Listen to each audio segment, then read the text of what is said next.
Ivadika lafomba hafa indray kosa isika hatreto vahaolana vonjimaika no tanterahin'ny fitondram-panjakana amin'ny alalan'ny BNGRC entina hanamaivanana ny vesatry ny haitany sy ny tsy fahampiana ara-tsakafo ho any amin'ny tapany atsimon'ny nosy iny.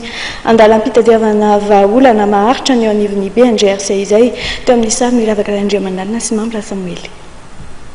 Nandefa iraka anao fanadihadiana eo amin'izay fomba ahafahana mametraka vahaolana maharitra ampianana ny vesatra teraky ny haitany sy ny tsy fahampian-tsakafo any amin'ny atsimon'ny nosy iny ny Bureau national misana fitantanana ny lozam-boajanahary na ny BNGRC. Fijeriko ny tatitra vita mety zareo avany dia mahavelom-bolo fa mety hoisy ihany angamba noho izy ao hoe ny toerana sasatsasany izay azo avotana mety ahazo rano fati mahafahana zareo zany ny any atsimo afaka mba mieritreritra ny afaka hamboly amin'ireo toerana mety holonaka nefa tsy misy rano ny ahafahany mamboly.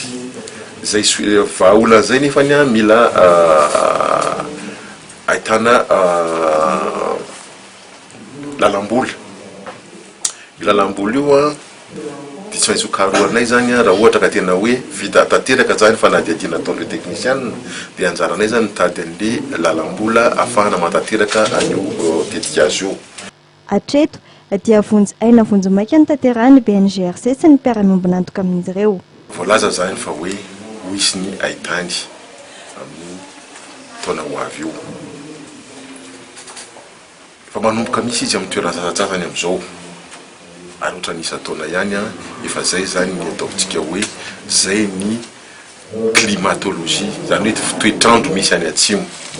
Misy foana ny fotoana mandalovany maitany somary lavalava izy indraindray fa fotoana sasany izy somary fohifohy fa efa zay ny iainana mikasika an'io.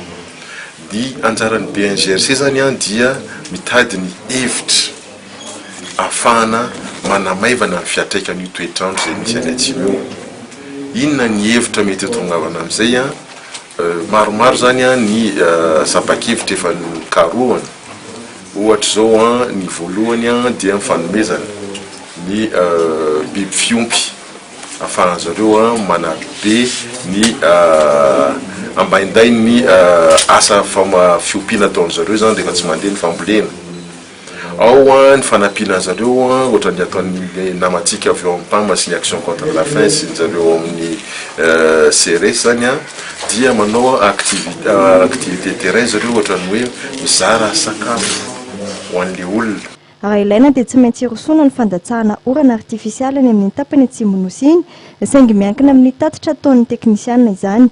Miankina betsaka raha toy ihany koa amin'ny teti-bola am-pelantanana no ahafahana manao izany.